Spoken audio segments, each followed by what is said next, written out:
بندے کو رب پہ بھروسہ ہو کہ میں کتنا ہی کمزور سہی، مصیبت کتنی بڑی سہی، ارے مجھے لگ رہا ہے میں نہیں نکل سکوں گا، مگر میرا خالق وہ ہے جو ان اللہ علی کل شیء قدیر ہے، اس کے لیے مشکل کچھ بھی نہیں ہے، وہ کن فرماتا ہے تو فیکون ہو جاتا ہے، میری مشکل اس کے لیے کیا ہے؟ لیکن پرابلم یہ ہے کہ ہم اللہ پر بھروسہ نہیں کرتے۔ حدیث پاک سنیے، نبی پاک علیہ الصلوۃ والسلام فرماتے ہیں، اور یہ ترمذی شریف کی حدیث ہے، اللہ کے نبی فرماتے ہیں اگر تم اللہ پر اس طرح بھروسہ کرو جیسا اس پر بھروسہ کرنے کا حق ہے، یہ بات ہے کہ جیسا حق ہے، جس لیول کا بھروسہ کرنا ہے، اس کو اپنا خالق مالک سب کچھ جاننا ہے، پھر ملے گا کیا؟ اللہ کے نبی فرماتے وہ تمہیں اس طرح رزق عطا فرمائے گا جیسے پرندوں کو عطا فرماتا ہے، کہ وہ صبح کے وقت خالی پیٹ نکلتا ہے اور شام کو سیر ہو کر لوٹتا ہے۔ جتنے پرندے ہیں دنیا میں، کبھی آپ نے کسی گھونسلے میں کبٹ یا فریج دیکھا؟ کچھ نہیں ہوتا، جب وہ صبح نکلتے ہیں سارے خالی پیٹ ہوتے ہیں، مگر شام جب وہ لوٹتے ہیں تو سب کو اللہ نے رزق دے دیا ہوتا ہے۔ بھروسہ ہے نا، ان کو ٹینشن نہیں ہے، ہم اشرف المخلوقات ہیں، ہماری ٹینشن ہی ختم نہیں ہوتی۔ اس پروجیکٹ کے بعد اگلے پروجیکٹ کا کیا ہوگا، یہ مال نہیں بکا تو پھر کیا ہوگا، سریے کا ریٹ بڑھ گیا تو پھر کیا ہوگا، ٹینشن میں ہی زندگی گزر رہی ہے۔ مسئلہ کیا ہے کہ نہ شکر رہا نہ اللہ پر بھروسہ رہا، یہ دو چیزیں ہم سے گئیں، لائف سے انجوائمنٹ بھی ختم ہو گئی اور ٹینشنوں نے بسیرا ڈال دیا ہے۔ خدا را میرے میٹھے اسلامی بھائیو، اللہ پر بھروسہ کرنا سیکھیں۔ اور یہ اللہ پر جب بھروسہ نہیں ہوتا نا تو جیسا میں نے کہا کہ بندہ پھر کہتا ہے یار جلدی جلدی تو کمانا ہے نا، آگے بھی تو بڑھنا ہے، اتنے لوگ آگے بڑھ گئے، میرے ساتھ کام شروع کیا، اس کے تو پتہ نہیں کتنے پروجیکٹ ہو گئے، میں پیچھے رہ گیا۔ اب وہ تو پیچھے رہ گیا والا سیناریو ہے نا، وہ مایوسی بھی پیدا کرتا ہے اور بندے کو حرام کی طرف بھی لے جاتا ہے۔ یہ جو پیچھے رہ جانے کی وجہ سے ٹینشن ہے نا، اس کو ذرا سمجھیے گا۔ ایک بادشاہ تھا اور اس بادشاہ کے پاس بڑا پیسہ تھا، ظاہر ہے بادشاہ تو بادشاہ ہی ہوتے ہیں، بہت پیسے ہوتے ہیں، مگر اسے نیند نہیں آتی تھی، رات کو سوچتا ہی رہتا تھا، ٹینشنیں رہتی تھی۔ اس نے اپنے وزیر کو بلایا، کہتا ہے میں رات کو جب سوتا ہوں مجھے ٹینشن رہتی ہے، نیند نہیں آتی، فریش نہیں ہوتا، میں جب بھی کھڑکی کھول کے باہر اپنے خادموں کو دیکھتا ہوں، غلاموں کو دیکھتا ہوں، بڑے مزے سے سو رہے ہوتے ہیں، ہنس کھیل رہے ہوتے ہیں، ان کے چہرے پہ کوئی ٹینشن بھی نہیں ہے، میرے پاس بہت کچھ ہے اور ٹینشن ہے، ان کے پاس کچھ بھی نہیں پھر بھی فریش ہے۔ کہ بادشاہ سلامت اس کو سمجھنے کے لیے آپ کو 99 نمبر والا فارمولا یوز کرنا ہوگا۔ اب ذرا آج سارے بھائی یہ فارمولا سمجھ جاؤ۔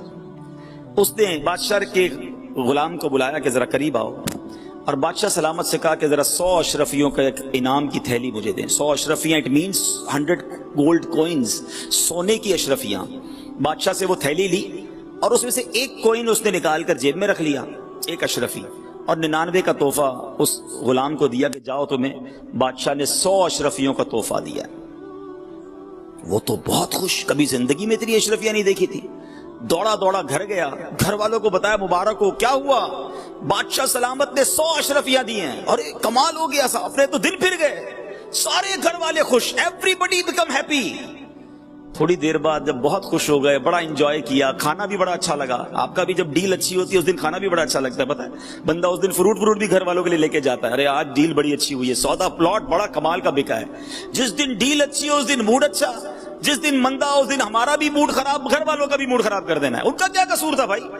اب یہی ہو رہا ہے اس غلام کے گھر میں، سب لوگ خوش، وہ دال روٹی بھی اچھی لگ رہی ہے ان کو۔ بعد میں بچوں نے کہا ابا جان کبھی اشرفیاں دیکھی نہیں ہیں، دکھائیں تو صحیح، ہم بھی تو دیکھیں کیسی ہیں وہ اشرفیاں۔ باپ نے کہا چلو کھولتے ہیں، کھولی تو وہ پورا ڈھیر لگ گیا۔ اچھا ابو اب گن لیں؟ کہا چلو گنو، بچوں کو خوشی ہوتی ہے۔ بچوں نے گنا تو کہا ابو یہ تو 99 ہیں، 100 نہیں ہے۔ ارے تم کو گننا نہیں آتا، دوبارہ گنو۔ دوبارہ گنی، 99۔ ابو پھر 99 ہیں، ہٹ آٹو میں گنتا ہوں۔ اب اس غلام نے، اس کی بیوی نے گنی، پھر 99۔ ایک کدھر گئی؟ بادشاہ سلامت کے دربار سے تو پوری ملی ہوں گی۔ اب بیوی کہتی تم سے سنبھلتی نہیں کوئی چیز، اتنی بڑا تحفہ ملا تم یہ تھیلی نہیں سنبھال سکے، اتنی قیمتی ایک اشرفی کی قیمت پتہ ہے تمہیں؟ کبھی زندگی میں دیکھی تھی؟ وہی گرا کے آ گئے۔ اور بیٹی کہتی نہیں امی ابو یہیں کسی دراز کے نیچے، کبٹ کے نیچے گر گئی ہوگی۔ اب جناب اس گھر کی کرسیاں اٹھیں، درازیں اٹھیں، پلنگ اٹھی، ہنگامہ، ساری رات اشرفی ڈھونڈتے رہے ہیں، اور لڑائی ہوتی رہی، تم نے کھو دی، شرمندہ کرتے رہے، ڈانٹتے رہے شوہر کو۔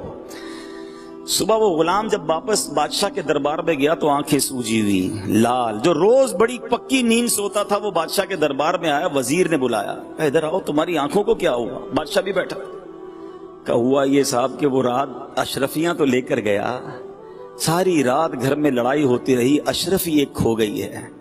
وزیر نے وہ جیب سے اشرفی نکالی، اس غلام کو دی کہ یہ میرے پاس تھی، معاف کر دینا، لے جاؤ۔ وہ تو چلا گیا۔ اب اس وزیر نے بادشاہ کو معاملہ سمجھایا، بیسیکلی یہ ہم سب کے لیے درس ہے۔ اس نے کہا بادشاہ سلامت، مسئلہ یہ ہے کہ آپ کے پاس بہت کچھ ہے، مگر جو ایک نہیں ہے نا، آپ اس کی ٹینشن میں زندگی گزار رہے ہیں۔ ہم جتنے یہاں بیٹھے ہیں نا، ہم سب کے پاس لاکھوں نعمتیں ہیں، مگر اس کا شکر نہیں ہے، اس کی انجوائمنٹ نہیں ہے، اس کا اللہ کی بارگاہ میں کوئی جس کو کہے گریٹیٹیوڈ نہیں ہے کہ مالک تیری مہربانی تو نے اتنا کچھ دیا۔ سارے ٹینشن میں اس بات کے جو ایک اشرفی نہیں ہے۔ اس ایک اشرفی نہ ہونے کی وجہ سے ہمارے موڈ آف ہیں، ہمارے سر پر ٹینشن ہے، کوئی شوگر کا مریض، کوئی بلڈ پریشر کا مریض، وہ کہتا ہے یار آگے کب بڑھوں گا؟ ارے جو دیا اس پر شکر کب کرو گے؟ اللہ نے تمہیں کروڑ سے اچھا بنایا ہے، کبھی ہم نے اس پر انجوائے کیا؟ میں آپ کو ایک مشورہ دیتا ہوں، 99 نہیں ہے، 99 اشرفی ہیں آپ کے پاس۔ کبھی کاغذ قلم لے کر چلے، کاغذ قلم نہیں تو موبائل کا نوٹ پیڈ کھول کر لکھیے گا اللہ نے دیا کیا ہے مجھے، تب پتا چلے گا کہ آنکھیں دی ہیں اندھا نہیں بنایا، کان دیے ہیں بہرا نہیں بنایا، زبان دی ہے گونگا نہیں بنایا، ہاتھ دیے ہیں ٹوٹا نہیں بنایا، پیر دیے لنگڑا نہیں بنایا، مجھے 2 گردے پورے دیے، ڈائلسس کا مریض نہیں جناب، میرے دل میں سوراخ نہیں، بچے سوراخ لے کر دل میں پیدا ہو رہے ہیں، بریتھنگ کوئی پرابلم نہیں، خدا کی قسم۔ اب سانس کی ویلیو کیا ہے کرونا وائرس نے لوگوں کو بتایا، میسج آتے ہیں کہ کسی طرح سب کچھ لے لو، میری سانس آسانی سے آ جائے۔ یہ جو آکسیجن لیول کم ہوتا ہے، انسان کو لگ پتا جاتا ہے کہ کتنی بڑی نعمت سانس اندر لینا اور سانس باہر نکالنا ہے۔ سوچو تو صحیح، اولاد دی، زوجہ دی، ماں باپ دیے، گھر دیا، عزت دی، مسلمان بنایا، لکھتے جاؤ گے ختم ہو جائے گی لسٹ۔ اللہ نے اتنا کچھ دیا، پھر بھی چین نہیں ہے، پھر بھی شکر نہیں ہے، پھر بھی توکل نہیں ہے۔ کب شکر ادا کرو گے؟ وہ ایک اشرفی جو نہیں ہے، وہ والی گاڑی ملے گی تو زندگی کا مزہ آئے گا، وہ والا پلاٹ لوں گا تو زندگی کا لطف آئے گا، اس ملک کو وزٹ کروں گا تب جناب زندگی پوری ہوگی۔ ارے جو ہے اس پر انجوائے کب کرو گے؟ اس پر شکر کب ادا کرو گے؟ خدا را اللہ پر بھروسہ کرنا سیکھو اور اللہ سے محبت کرنا سیکھو، اور رب سے محبت کا تقاضا یہ ہے کہ جو دیا ہے اس کا شکر تو ادا کرو نا۔ اور وہ کریم کیسا ہے، خود قرآن میں وعدہ فرماتا ہے لَإِن شَكَرْتُمْ لَأَزِيدَنَّكُمْ، تم میرا شکر ادا کرو میں تمہیں اور عطا کروں گا۔ آپ شکر کہیں وہ اور دے رہا ہے، ناشکری کر رہے ہیں اس لیے بڑھ بھی نہیں رہا اور اس میں پرابلمز بھی آ رہی ہیں۔ تو اے میرے میٹھے اسلامی بھائیوں، جو کچھ اللہ نے آپ کو دیا ہے نا، پرابلم یہی ہے کہ ہم دوسروں کو دیکھ کر اپنی نعمتوں کو کم سمجھتے ہیں۔ آپ اپنے سے پیچھے والوں کو دیکھو نا، کتنی بڑی بڑی پریشانیاں ہیں۔ یہ جو آکسیجن ہے نا، آپ نے پڑھا ہوگا، میں نے بھی ایک پوسٹ پڑھی تھی، عرب شریف میں ایک بندے کو سانس کا پرابلم ہوا، ہاسپٹل میں داخل ہوا، 12 دن کے بعد جب اس کو ہاسپٹل سے رہائی ملی تو 1000 کے قریب درہم کا اس کو بل بنا کے، 1000 ریال کا بل بنایا۔ اس نے کہا کیوں، کس چیز کا بل ہے؟ کہ 12 دن آپ نے آکسیجن لی ہمارے ہاسپٹل میں، آپ کو 1000 ریال پے کرنے۔ وہ بندہ رونے لگا، 72 ایئرز ایج تھی، بہت مالدار تھا۔ ہاسپٹل والے ڈر گئے، کہتے اگر بل زیادہ لگا تو ہم کم کر دیتے، روئیں تو نہ۔ کہتے میں اس لیے نہیں رو رہا، میرے پاس پیسے بہت ہیں۔ تم نے 12 دن آکسیجن لگائی اور 1000 ریال بل بنا دیا ہے۔ میں 72 سال سے آکسیجن فری اللہ کی طرف سے استعمال کر رہا ہوں۔ کتنا بڑا مقروض ہو گیا میں اللہ کی بارگاہ میں۔ شکر ادا کیا کبھی؟ کیا کہتے ہیں، آکسیمیٹر آج کل لوگ لگا رہے ہیں نا کہ یار آکسیجن پوری آ رہی ہے کہ نہیں آ رہی ہے۔ یہ کبھی سوچا تھا کہ مجھے اور آپ کو یہ چیک کرنا پڑے گا؟ ساری زندگی آکسیجن لیتے رہے، یوز کرتے رہے، اللہ کا شکر کب ادا کیا؟ اور جب تک یہ اللہ سے محبت والا معاملہ ڈسٹرب ہو جاتا ہے نا، جب یہ ڈسٹرب ہوتا ہے، توکل ڈسٹرب ہوتا ہے، تو پھر کیا ہوتا ہے کہ پھر بندہ حرام کی طرف چلا جاتا ہے۔ اللہ پر بھروسہ تو رہا نہیں، کدھر سے بھی آتا ہے پکڑ لو، اور اس حرام کی روزی کی وجہ سے پھر انسان بربادی کی طرف جاتا ہے۔ عاشق اکبر ہیں، افضل البشر بعد الانبیاء بالتحقیق، تمام انبیاء اور رسول کے بعد کائنات کی سب سے افضل ہستی ہیں۔ غلام نے دودھ پیش کیا، آپ نے دودھ پیا۔ غلام نے عرض کی حضور میں جب بھی آپ کے سامنے کوئی چیز لاتا تھا آپ ہمیشہ پوچھتے تھے کدھر سے لائے ہو، آج پوچھا نہیں آپ نے؟ فرمایا جلدی بتاؤ کہاں سے لائے ہو؟ کہ حضور مسئلہ یہ تھا کہ میں زمانہ جاہلیت میں نے ایک بیمار پر منتر پڑھ کر پھونکا تھا، آج اس بندے نے مجھے اس کے بدلے یہ دودھ دیا ہے۔ اللہ اکبر۔ صدیق اکبر رضی اللہ عنہ کو پتا چلا کہ جو دودھ مجھے پلایا اس نے تو حرام طریقے سے لیا ہے، اب آپ نے کیا کیا؟ آپ حالانکہ آپ کی اس میں غلطی نہیں تھی، معلوم بھی نہیں تھا، مگر آپ نے اپنے منہ میں انگلی ڈالی اور کہہ کی دودھ نکالا، اور پھر اللہ کی بارگاہ میں بڑی عاجزی کے ساتھ عرض کی یا اللہ جس پر میں قادر تھا وہ میں نے کر دیا، اس دودھ کا تھوڑا حصہ جو میری رگوں میں رہ گیا اے اللہ اسے اب تو معاف فرما دے۔ یہ تقویٰ ہے اللہ والوں کا کہ کوئی ذرہ بھی حرام کا ہماری روزی میں شامل نہ ہو، ہماری غذا میں شامل نہ ہو۔ آپ کو اللہ پاک نے بڑا مرتبہ دیا ہے، اگر سچے طریقے سے آپ کام کریں تو یہ کوئی چھوٹا کام نہیں ہے۔ سنو، ایک بار نبی پاک علیہ الصلوۃ والسلام کی بارگاہ میں کچھ لوگ حاضر تھے۔ ایک شخص نے عرض کی یا رسول اللہ صلی اللہ تعالی علیہ وسلم میں سلائی کا کام کرتا ہوں۔ نبی پاک نے فرمایا اگر دیانت داری کے ساتھ کام کرو گے تو حضرت ادریس کے ساتھ جنت میں داخل ہوگے۔ ایک شخص نے کہا حضور میں معمار ہوں۔ سنو بلڈروں، تعمیر کرنے والوں، وہ بھی بلڈر تھا، گھر بنانے والا تھا، کہتا حضور میں گھر بناتا ہوں، معمار ہوں، بلڈر ہوں۔ نبی پاک نے فرمایا اگر تو نے صحیح طریقے سے ایمانداری سے کام کیا نا تو حضرت ابراہیم علیہ السلام کے ساتھ جنت میں داخل ہوگا۔ حضرت ابراہیم نے کعبے کی تعمیر کی تھی نا۔ اے گھر بنانے والوں، عمارتیں بنانے والوں، سچ بولنا، دھوکہ نہ دینا، اسی کاروبار سے انشاءاللہ جنت میں پہنچ جاؤ گے۔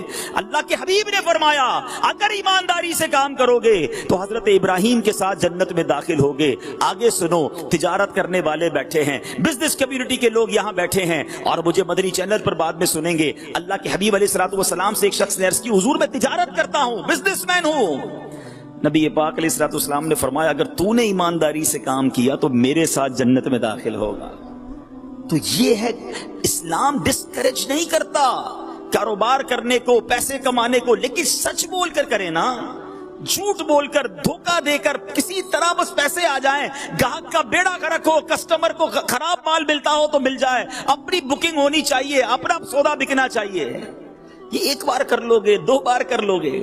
اچھا بزرگ اور جو سینئر لوگ بیٹھے میری بات کو سیکنڈ کریں گے کہ جو سچ بولتا ہے، پراپر چیز دیتا ہے۔ میں ایسے بلڈروں کو بھی جانتا ہوں بتاتے کم ہے دیتے زیادہ ہیں، پہلے بتائیں گے یہ چیزیں ہوں گی، اس سے اچھی لگا کر دیں گے، ان کا کاروبار کم نہیں ہوتا، ان کو لوگ پہلے سے بکنگ کروا رہے ہوتے ہیں۔ سچ کو آنچ نہیں ہے، آپ ایک بار گاہک کا نقصان کر لیں گے، آپ ایک بار دھوکہ دے دیں گے، لیکن جو سچا سودا بیچتا ہے، کھرا سودا بیچتا ہے، تھوڑا نفع رکھتا ہے، گاہک کو جناب سپورٹ کرتا ہے، اس کی جناب پروجیکٹس میں لائن لگی ہوئی، اس کا نام بن جاتا ہے، اس کا برانڈ بن جاتا ہے۔ اٹ مینز کہ جب سچے کو دنیا میں اتنا فائدہ ہو رہا ہے تو انشاءاللہ جنت میں بھی وہ جائے گا، اس کو وہاں بھی فائدے ملیں گے۔ ایک اور حدیث پاک ہے نا، نبی پاک علیہ الصلوۃ والسلام فرماتے ہیں سچا امانت دار تاجر قیامت کے دن صدیقین، شہداء اور صالحین کے ساتھ اٹھایا جائے گا، انبیاء کے ساتھ اٹھایا جائے گا۔ حدیث پاک کا مضمون تو یہ کیا ہے؟ کسی مفتی صاحب کے فضائل تو میں بیان نہیں کر رہا، لیکن سچ بولنا ہے،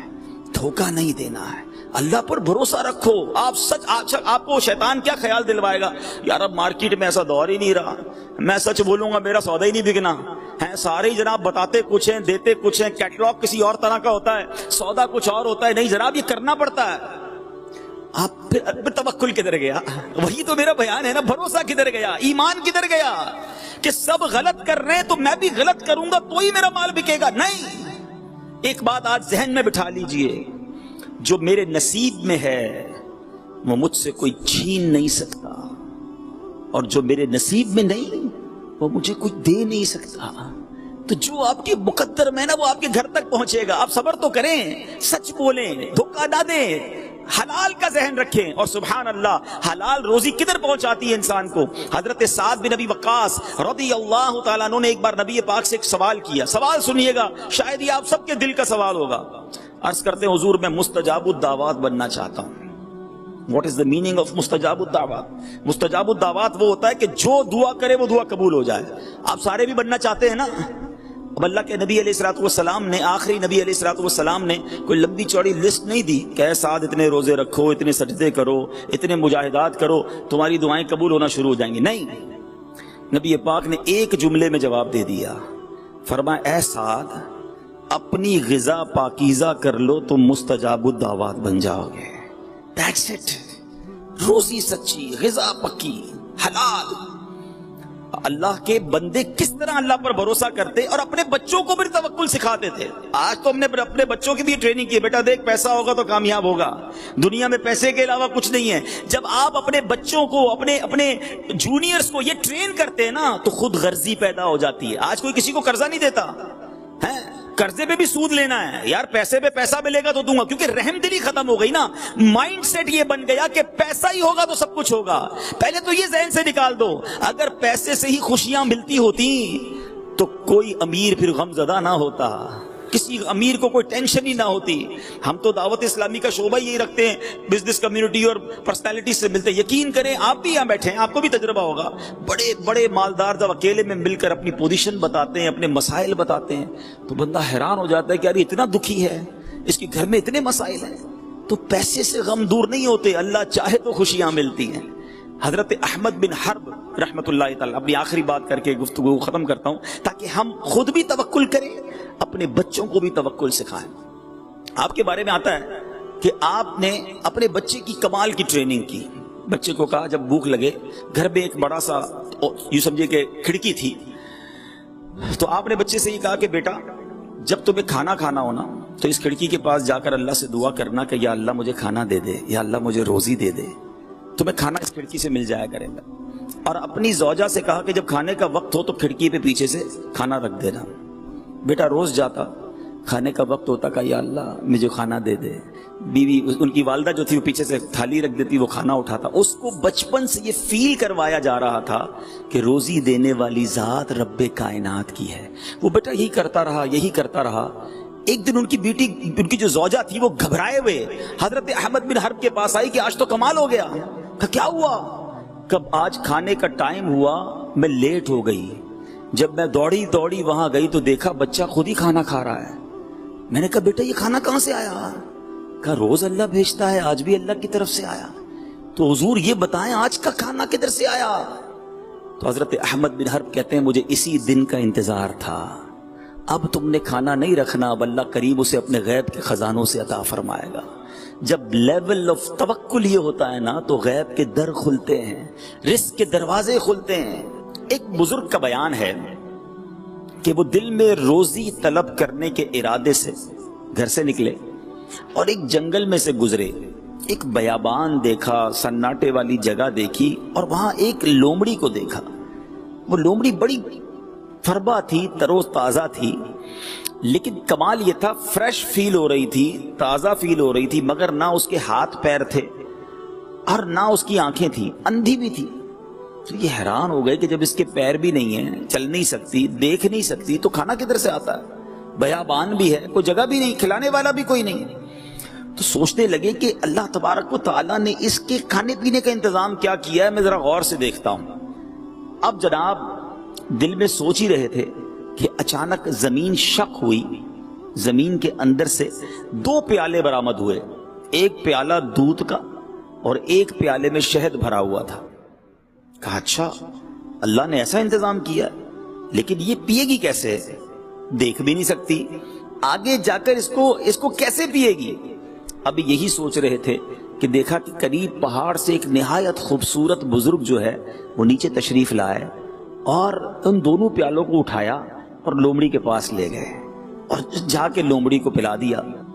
جب وہ نورانی بزرگ واپس جانے لگے تو یہ جو بزرگ تھے جو روزی کی تلاش میں نکلے تھے، انہوں نے پکڑ لیا. کہا حضرت یہ بتائیں آپ ہیں کون؟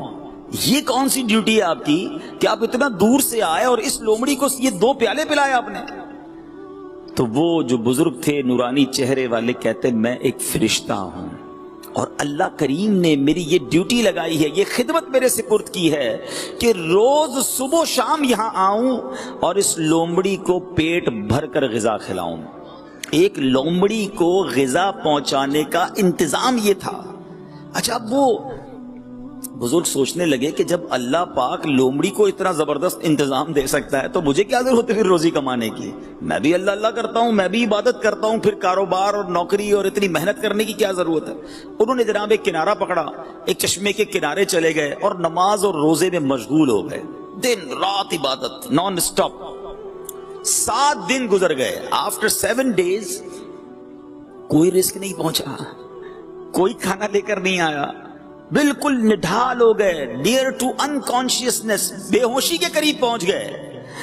اب جناب انہوں نے دعا کی کہ اے اللہ اپنی رحمت سے مجھے بھی کوئی لقمہ غذا عنایت فرما دے، 7 دن ہونے کو آئے، مجھے اب بھوک برداشت کرنے کی طاقت نہیں ہے، یا پھر میری روح قبض فرما لے۔ اب اللہ تبارک و تعالیٰ کی طرف سے جواب ملا کہ اے میرے بندے اپنے ہاتھ پیر کو حرکت دے اور روزی طلب کر، میں تجھے تیرا رزق عطا کروں گا، خود بھی کھا اور محتاجوں کو بھی کھلا۔ اگر اس حالت میں اس پہاڑ پر 70 برس تک بھی بیٹھا رہا تو میں تجھے غذا کا ایک دانہ بھی نہیں دوں گا۔ اس وقت ان بزرگ کی آنکھیں کھلی اور پہاڑ سے اتر کر تلاش معاش میں مصروف ہو گئے، جو کچھ کماتے آدھا خود کھاتے، آدھا غریبوں کو کھلاتے، محتاجوں کو کھلاتے۔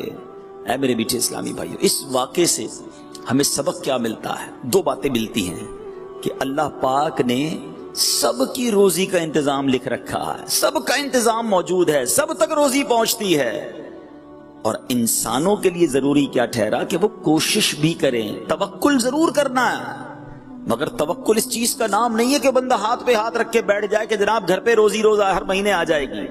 اسباب بھی تو اللہ کریم نہیں بنائے نا۔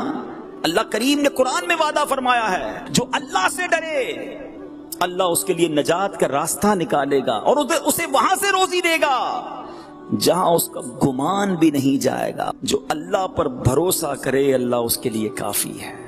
سبحان اللہ۔ حضرت انس بن مالک فرماتے ہیں کہ ایک بار نبی پاک علیہ الصلوۃ والسلام کی خدمت میں حاضر ہوا تو میں نے عرض کی یا رسول اللہ صلی اللہ تعالی علیہ وسلم میرے ساتھ ایک اونٹ ہے، میں اسے باندھ کر اللہ پر توکل کروں یا یوں ہی چھوڑ دوں؟ تو ارشاد فرمایا پہلے اس کو باندھ لو پھر توکل کرو۔ تو یہ ہے توکل۔ ایکچولی آج میں نے اور آپ نے اس مختصر سی سٹنگ میں یہ سمجھنا ہے کہ توکل کہتے کس کو ہے، what is the meaning of توکل۔ باتیں تو ہم بہت کرتے ہیں کہ بھائی میرا بڑا توکل ہے اللہ پر، توکل کیا ہے؟ توکل کے بارے میں سیدی اعلیٰ حضرت امام اہل سنت فتاوی رضویہ میں لکھتے ہیں توکل ترک اسباب کا نام نہیں ہے کہ بندہ سارے اسباب ہی چھوڑ دے، بلکہ اعتماد علی الاسباب کا ترک ہے۔ تھوڑا سا فرق ہے اس میں۔ مثال کے طور پہ کوئی بندہ یہ کہے کہ جناب پیسے ہوں گے نا تبھی سارے کام ہوں گے، میری دکان کی حفاظت اس لیے ہوتی ہے کہ میں نے بڑا زبردست تالا لگایا ہوا ہے، میں نے 2 گارڈ بھی بٹھائے ہوئے ہیں، میں نے جناب اپنی آفس یا اپنی فیکٹری پہ آگ بجھانے کے آلے ایسے لگا دیے ہیں کہ اب آگ بگاڑ نہیں سکتی کچھ۔ یہ کیا ہوا؟ یہ یقین یہ ہو گیا کہ یہ اسباب کی وجہ سے ہو رہا ہے، پیسے ہیں تو ہو رہا ہے، تالے ہیں تو حفاظت ہو رہی ہے۔ نہیں، تالے لگانے ہیں، آگ بجھانے کا انتظام بھی کرنا ہے، روزی بھی کمانی ہے، مگر اللہ چاہے گا تو حفاظت ہوگی، اللہ کریم نے چاہا تو یہ مسئلہ حل ہوگا۔ اس کو لاجیکلی سمجھ لیتے ہیں۔ آج کل کرونا وائرس نے تو سب کو بہت کچھ سمجھا دیا ہے۔ ایک ایسا جراثیم یا ایک ایسا جناب کیا کہیں اس کو وائرس جو نظر نہیں آتا مگر ساری دنیا کو لاک ڈاؤن کر دیا ہے۔ پچھلے دنوں مجھے کال آئی UAE سے، ہمارے جاننے والے تھے، ان کے چچا کو کرونا ہو گیا، انہوں نے کہا کہ عبدالحبیب بھائی کوئی بھی ہاسپٹل، اس وقت کراچی کی پوزیشن بڑی ڈیزاسٹر تھی اور ہاسپٹل فل تھے، کوئی بھی ہاسپٹل ہو آپ کسی طرح ان کے لیے انتظام کر دیں۔ میں ان کو جانتا ہوں، وہ 1-2 کروڑ روپے بھی خرچ کر سکتے تھے، ان کے لیے پیسہ کوئی چیز نہیں تھا، مگر بے بسی نظر آ رہی تھی اور اگلے 2-3 دنوں میں ان کا انتقال ہو گیا۔ اللہ پاک ان کی مغفرت فرمائے، درجات بلند فرمائے۔ ہمیں یقیناً ان سب سے ہمدردی ہے مسلمانوں سے جو کرونا کی وجہ سے دنیا سے گئے یا کسی اور بیماری کی وجہ سے گئے، مگر یہ سمجھ تو آ رہی ہے نا کہ میں کچھ نہیں ہوں، اسباب کچھ نہیں ہیں، کوئی تو ہے جو نظام ہستی چلا رہا ہے۔ میرے پاس اپنی کچھ بھی ساری چیزیں جمع ہو جائیں، اگر رب نے نہیں چاہنا تو کچھ نہیں ہو سکتا۔ سارے پیسے آپ کے پاس ہوں، دنیا کا بیسٹ ڈاکٹر آپ ہائر کر لیں، دنیا کا بیسٹ ہاسپٹل آپ اپنے لیے چوز کر لیں، اگر اللہ نے شفا نہیں دینی تو شفا نہیں ملنی۔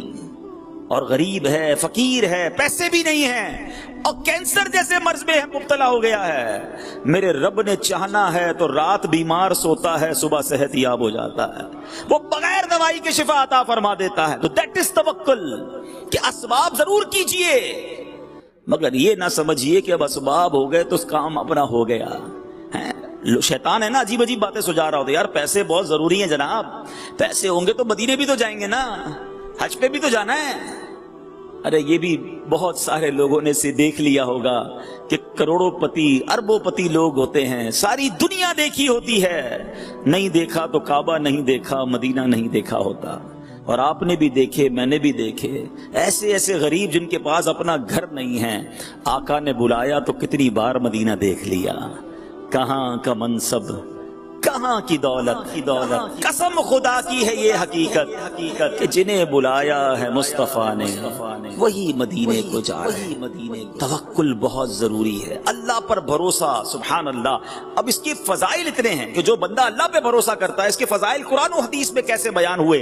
اللہ کے پیارے کلام قرآن مجید فرقان حمید کا پارہ نمبر ہے 4، سورہ آل عمران آیت نمبر 159 میں اللہ کریم ارشاد فرماتا ہے، بسم اللہ الرحمن الرحیم، فَإِذَا عَزَمْتَ فَتَوَكَّلْ عَلَى اللَّهِ إِنَّ اللَّهَ يُحِبُّ الْمُتَوَكِّلِينَ۔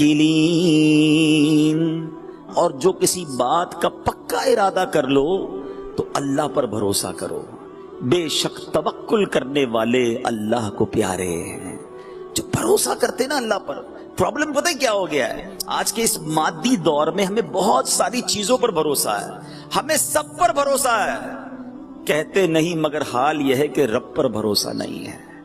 توکل کرنے والے کے بارے میں کیسا نوازا جاتا ہے۔ آج کل ڈیفیکلٹیز ہیں، کاروبار کے پرابلمز چل رہے ہوتے ہیں، پروجیکٹ رک جاتے ہیں، ڈیفیکلٹی میں آ جاتے ہیں۔ جب توکل نہیں ہوتا نا تو اس کا اپوزٹ پتہ کیا ہوتا ہے، بندے کو جب اللہ پہ بھروسہ نہیں رہتا نا تو وہ مایوسی کی طرف، ڈپریشن کی طرف، حرام کی طرف، جھوٹ کی طرف، اور ایک وقت آتا ہے کہ خودکشی کی طرف چلا جاتا ہے، کیونکہ اسے یہ فیل ہونے لگتا ہے کہ میں پھنس گیا ہوں، کون نکال سکتا ہے مجھے، میں تو اتنی بڑی ڈیفیکلٹی میں آ گیا کہ اب تو نکل ہی نہیں پاؤں گا۔ یہ وہ اسٹیج ہوتا ہے جب توکل کی حاجت ہوتی ہے۔ کبھی کسی کو دھوکہ نہ دیں۔ میں یہ بھی چاہوں گا، بلڈنگ کے اور تعمیرات کے معاملات کے مسائل بھی بڑے پیچیدہ ہیں، بڑے ٹپیکل ہیں۔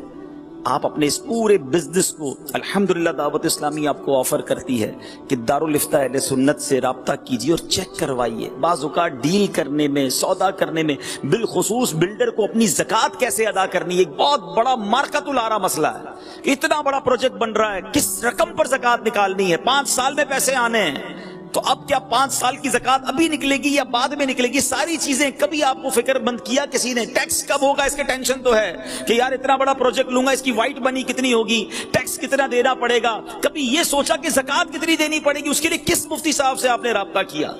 تو پلیز، زکوٰۃ مال کا میل ہے، اتنا بڑا پروجیکٹ بنا لیا اور مال کا میل بھی اسی میں رکھ دیا، یہ پورے مال کو میلا کر دے گا۔ یہ تو میں نے ایک بات کی آپ سے، اور پھر ایسی بہت ساری چیزیں ہوتی ہیں جو کلیئر نہیں ہوتی، ہر چیز کرسٹل کلیئر کیا کریں، شریعت کے اصول یاد کریں، کاروبار میں ایسی ڈیل کرو کہ جو تنازع کی طرف نہ لے جائے، جھگڑے کی طرف نہ لے جائے، کوشش کریں ہر چیز کلیئر ہو، مگر اتنی چیزیں ہائیڈ ہوتی ہیں۔ جیسے مثال دیتا ہوں، یہ جو ہمارا ایک اصول ہے کہ گراس ایریا اور کارپیٹ ایریا، یہ نیٹ ایریا، بعض بیچاروں کو پتہ ہی نہیں ہوتا، وہ سمجھتے ہیں ہم نے 1500 اسکوائر فٹ کا فلیٹ خریدا ہے، خوشی خوشی جب جس دن چابی ملتی ہے تو پتہ چلا اندر سے 1100 اسکوائر فٹ، باقی کدھر گیا بھائی؟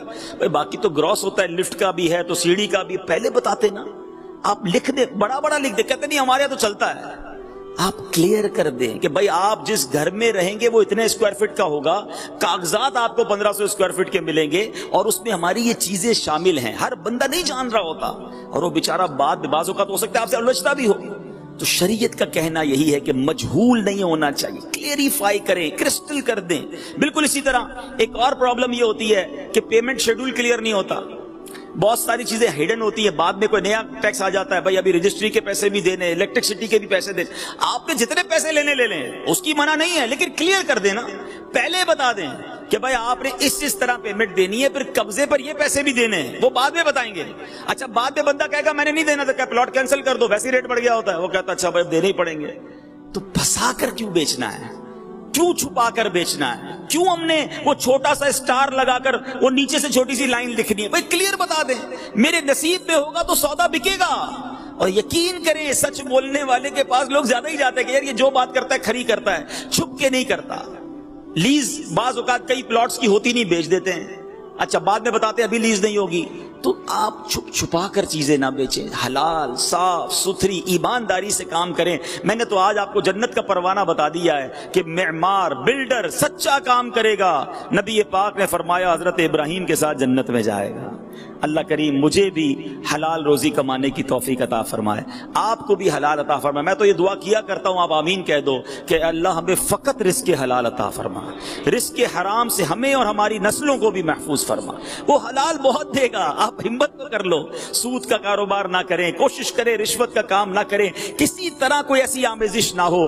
اللہ پاک سچا اور پکا کاروبار کرنے کی توفیق دے، اور جتنے آئے ہیں اللہ آپ سب کے روزی روزگار میں برکت عطا فرمائے۔